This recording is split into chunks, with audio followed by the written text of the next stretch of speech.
unsaid. So much of what we live goes on inside. The diaries of grief, the tongue-tied aches of unacknowledged love are no less real for having passed unsaid. What we conceal is always more than what we dare confide. Think of the letters that we write our dead.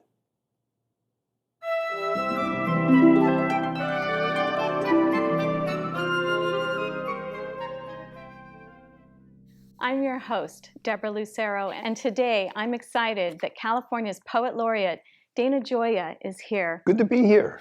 So I think a lot of people would like to know exactly what is a California Poet Laureate? It's a good question. In fact, that's the most frequent question people ask me.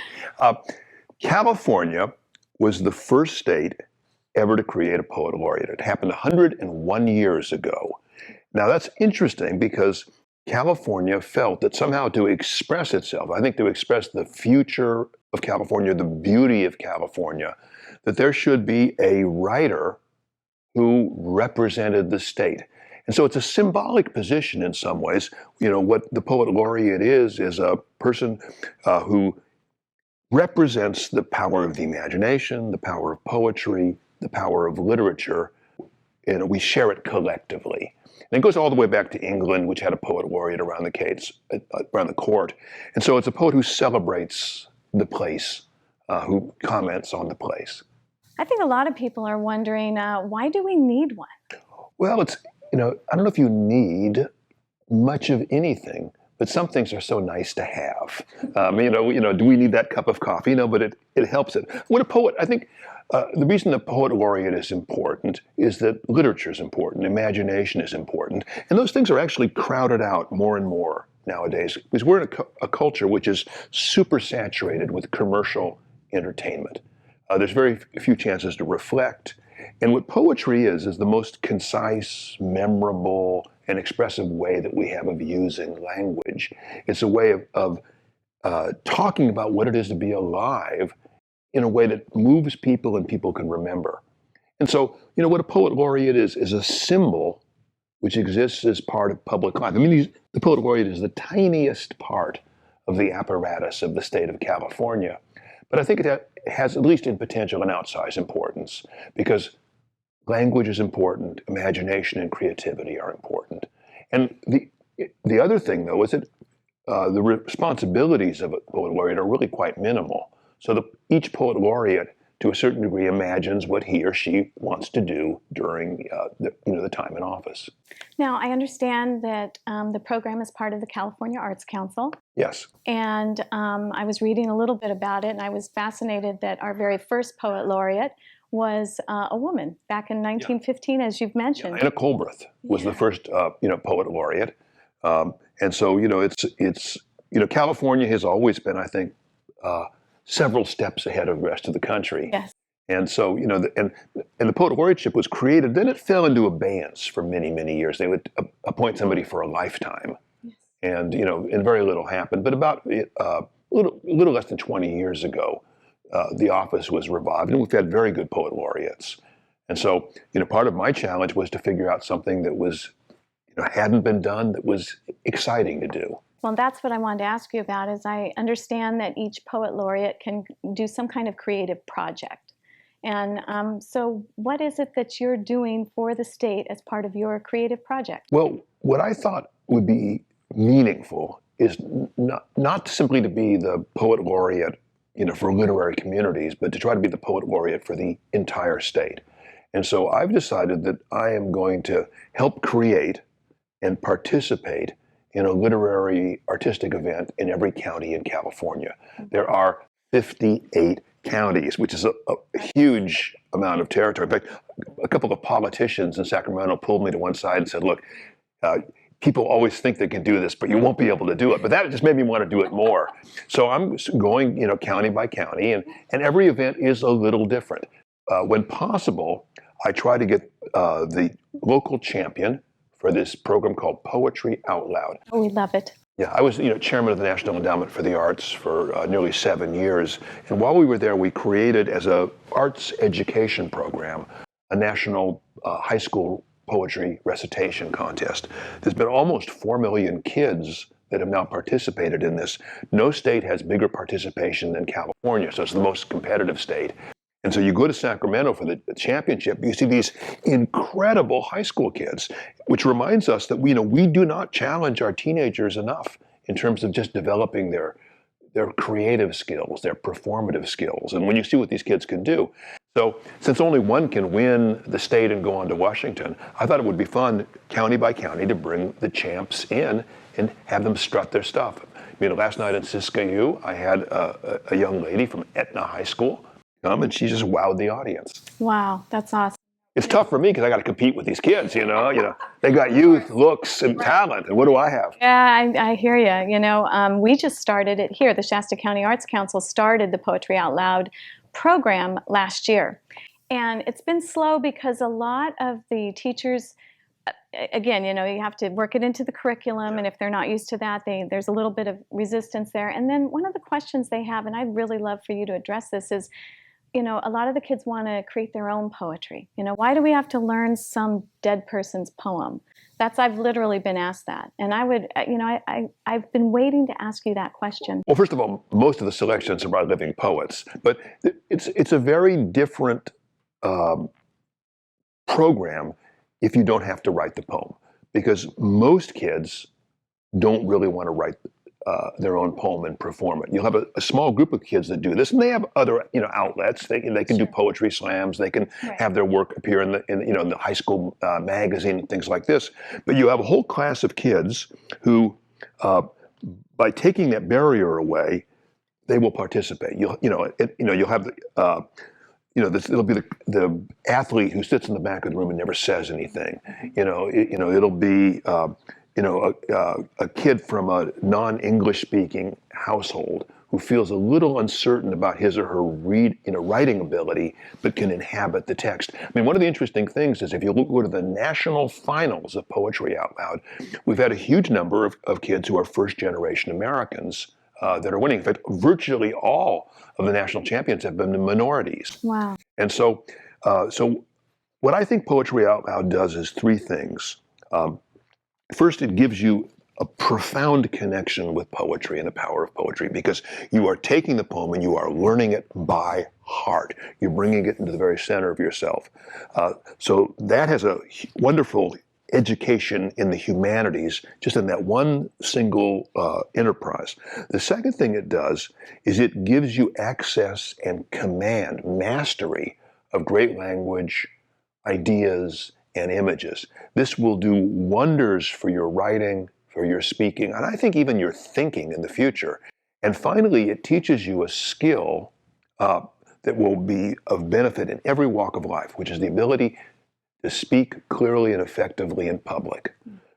That's good in your personal life, it's good in your professional life, and it's necessary in public life. And those things are different, because if you have a kid come and, I'm going to read you my poem, what are you judging? Are you judging the creativity? Are you judging where they are in their life? It becomes much more subjective.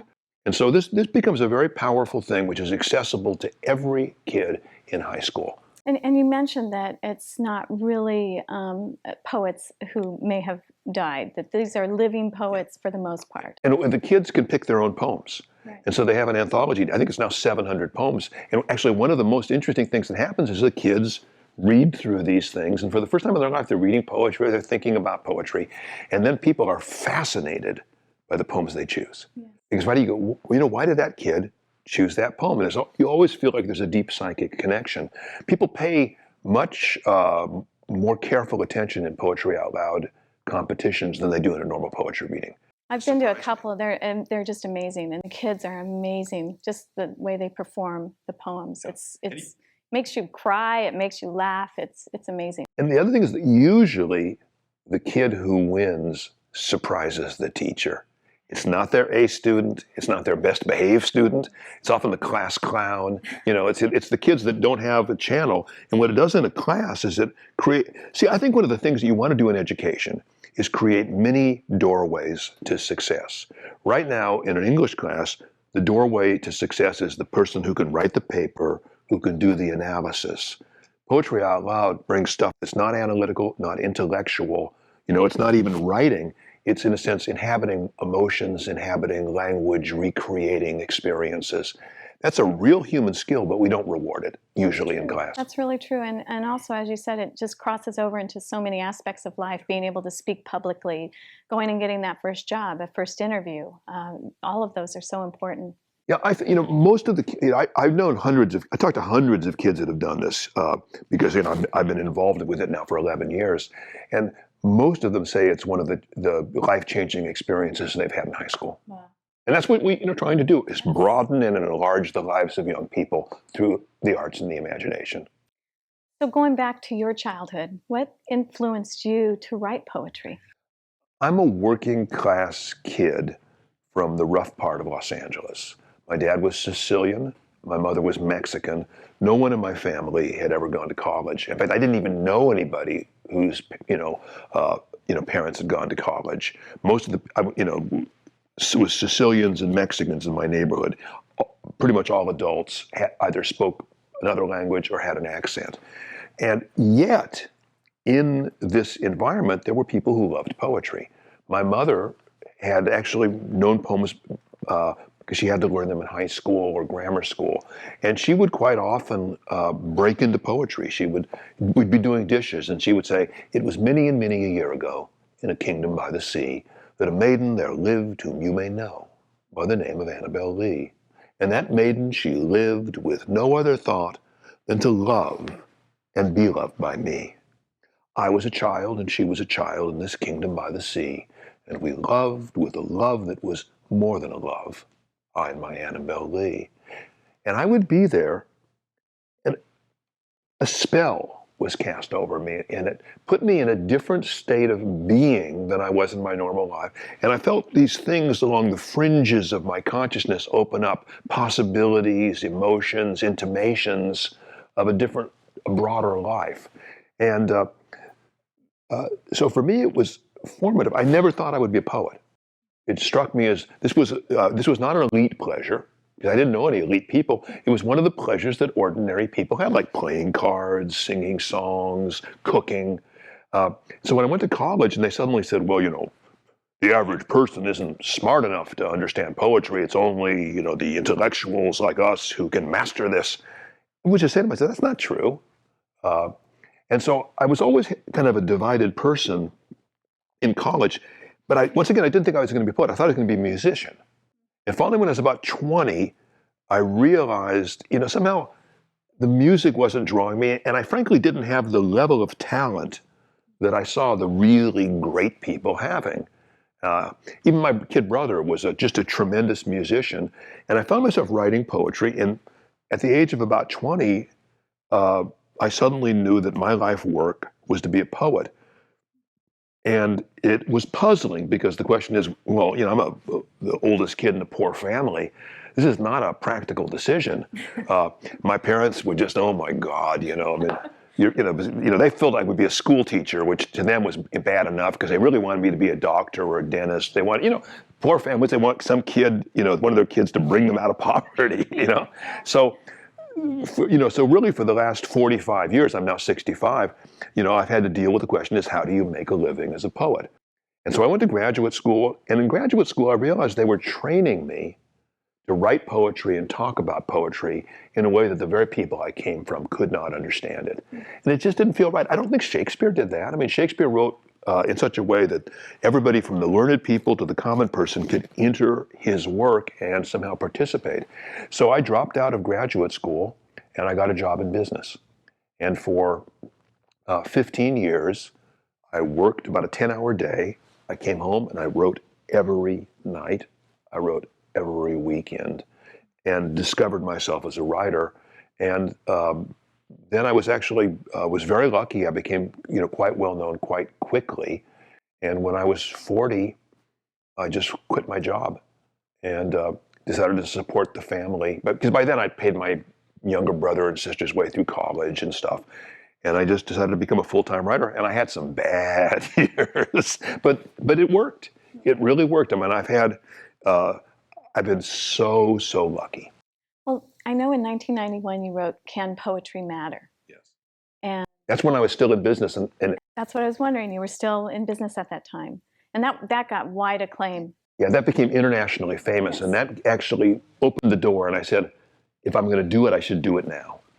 What about that paper that you wrote had such an effect on the American psyche and even the international psyche? What was the success of that paper? You know, And maybe you could explain a little bit about the premise of it. you know, I wrote a piece that asked some basic questions. I mean, there's never been a society ever which has paid as many people to profess poetry as a contemporary America. We have tens of thousands of people who are professors of poetry, teachers of poetry, creative writing teachers.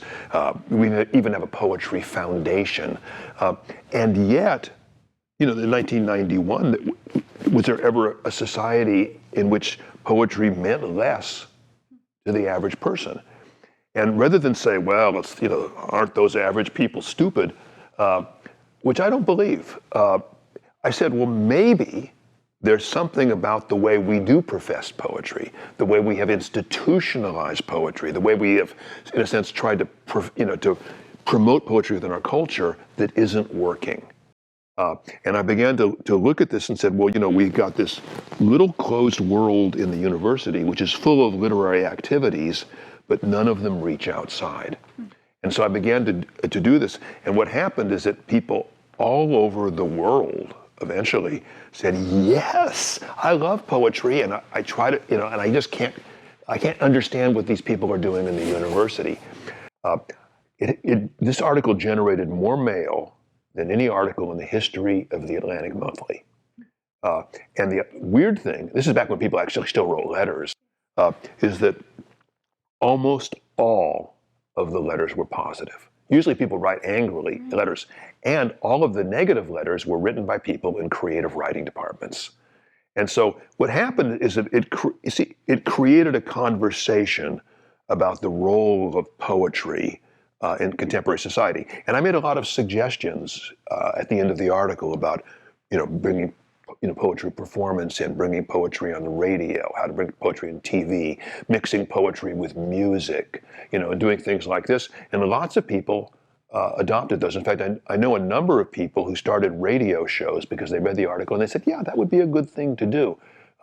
You know, in fact, Andy Jones, who has, you know, this great radio show out of Davis, came out directly from that article. So I think my article was catalytic, and what I was doing was for the first time, even though I was a poet, making the argument on behalf of the reader, not on behalf of the poet. Because poets, you know, we know what poets' arguments are. I'm not famous enough. I'm not rich enough. Why don't you love me? You know, and those are good arguments. I mean, myself. But the fact is that if you have a literature without an audience, it's a diminished thing.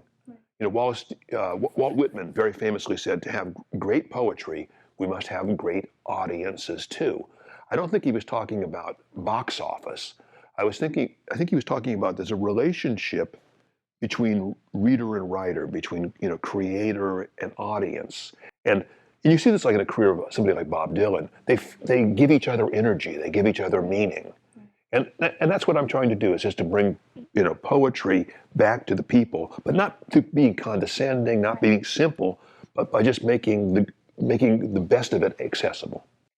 So I guess that was a pivotal moment, maybe, in the history of poetry. For you personally, from there to now, how has that affected you, and how do you see it affecting the country? Well, you know, my life is so strange. I've been in business. I would run the National Endowment for the Arts. I've been working for foundations. Now to my astonishment and gratitude, I'm Poet Laureate of California. So there's two ways of answering that, which is one, by walking out of my job, just quitting cold, deciding to become a full-time writer. By taking that risk in a funny way, it put me on a trajectory that took me through things I would never have predicted. I would never have thought I would be in Washington, D.C., trying to save the National Endowment for the Arts, creating, you know, turned out to be the largest literary programs in American history. I would never really have imagined being California Poet Laureate, because at that point, California Poet Laureate was, kind of a quiet little political position. And so I've been very, very lucky. What I have seen, though, is that American poetry has changed profoundly in the 25 years since I wrote that article, which is to say, thousands of people, maybe tens of thousands of people, took the challenge in that article, and we now have a very different literary culture. The university hasn't changed very much, I regret to say, but there's now a huge literary culture outside of the university, in cafes, in bookstores, in basically art council centers and cultural centers and museums. And now most poets are published and performed mostly outside the university. Very well put. Well, are there any other writers in your family? Well, actually, there is. My kid brother, who's the jazz musician, is one of the most, Ted Gioia. He's the smart Gioia. And he's one of he's probably. I mean, I don't think he's just my brother. He is the best-selling jazz and blues writer in the world now. Did the Oxford History of Jazz. Did a great book. Anybody who's interested in California jazz, read my brother's book, West Coast Jazz. It's so much fun.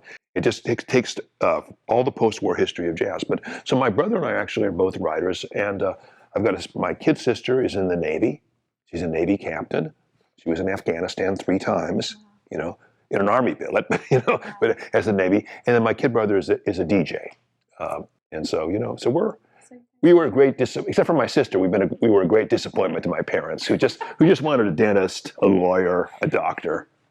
They got a poet, a jazz musician, a DJ, and a Navy officer. But they liked the Navy part because my dad was a Navy guy. Oh, he was. See, so there's some influence there. There's some influence there.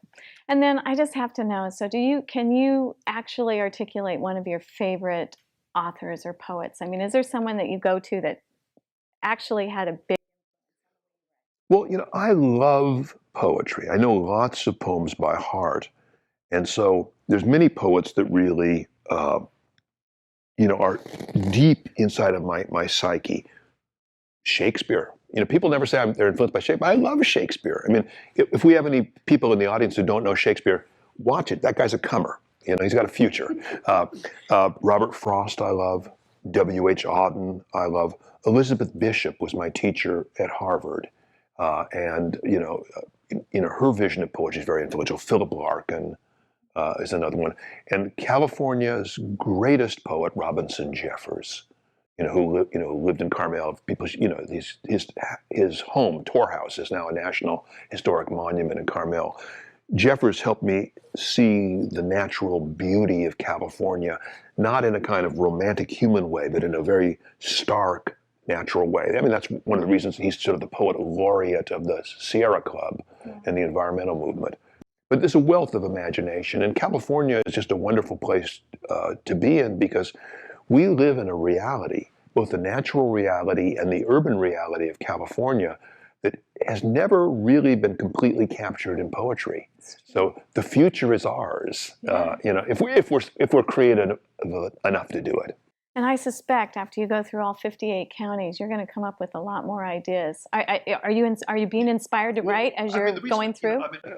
It's an absolutely insane project to say you're going to visit all 58 counties. Because some of them are hard to get to, and everything. But the reason I'm doing it is both because I think that's a vision of what the office of Poet Laureate should be, but also I want to see them. Yeah. I'm a native Californian, but I still haven't seen, all of this. I mean, this state is as long as Western Europe, and it's got, it's deserts, mountains, seas, cities, farms, and it's interesting. I mean, just driving, for a couple hundred miles, you're in what could be different countries, different cultures, different centuries. Yeah. Well, it's beautiful up here, and I'm hoping that you get to the 22 counties north of Sacramento. Did you know there's 22 just north of Sacramento? Yeah, and most of them are up in the mountains. It's a big place. I had to get new tires last week. No, I'm going to be in every one. I mean, if it, I'm not going to say if it kills me, but I mean, it'll take a lot of planning. But the California State Library loves this program. We're doing it in partnership, the California Arts Council. So, I mean, I think there's a lot of excitement. And the interesting thing is that when I go to these small libraries, the librarian's not often sure about this. They say, as a poet, every case that, we have an overcapacity crowd. They have to add seats, they run out of chairs. Awesome. And because everywhere in California, there are people who love literature. Everywhere in California, there are painters, musicians, writers, and they love the idea of just being able to congregate. When I visit a county, when I speak at a library or I speak at a cultural center, two things happen. One is my presentation, in which there's a poetry reading, but I think even more important is the fact that we've gathered in this place, the local writers, painters, musicians, readers, and they actually meet each other. In Eureka 2 nights ago, there was a writer I knew from 25 years ago, and he had just come there. He didn't know anybody. I introduced him to people. Same thing happened in Eureka last night. I introduced poets to one another, which means that the visit is catalytic, and all kinds of things will happen on their own that I don't even know about afterwards as a result of that. And so I think of myself as, in a sense, in a small way, a cultural catalyst. Yeah, that's a great place to end. And truly, with the True North Arts and Culture Alliance, these are the types of people that we're hoping to introduce you to all throughout this great True North. That is Butte, Tehama, Shasta, Trinity, and Siskiyou. Thank you. I'm your host, Deborah Lucero. I'm Dana Gioia, the California Poet Laureate, and I want to recite a poem about our native state. The poem begins by describing how somebody from back east might see our landscape, and then at the very end, it talks about the way that we see it. California hills in August. I can imagine someone who found these fields unbearable, who climbed the hillside in the heat, cursing the dust, cracking the brittle weeds underfoot, wishing a few more trees for shade. An Easterner especially, who would scorn the meagerness of summer, the dry, twisted shapes of black elm, scrub oak, and chaparral, a landscape August had already drained of green. One who would hurry over the clinging thistle, foxtail, golden poppy, knowing everything was just a weed, unable to conceive that these trees and sparse brown bushes were alive, and hate the bright stillness of the noon, without wind, without motion, the only other living thing a hawk, hungry for prey, suspended in the blinding sunlit blue. And yet, how gentle it seems to someone raised in a landscape short of rain. The skyline of a hill broken by no more trees than one can count. The grass, the empty sky, the wish for water.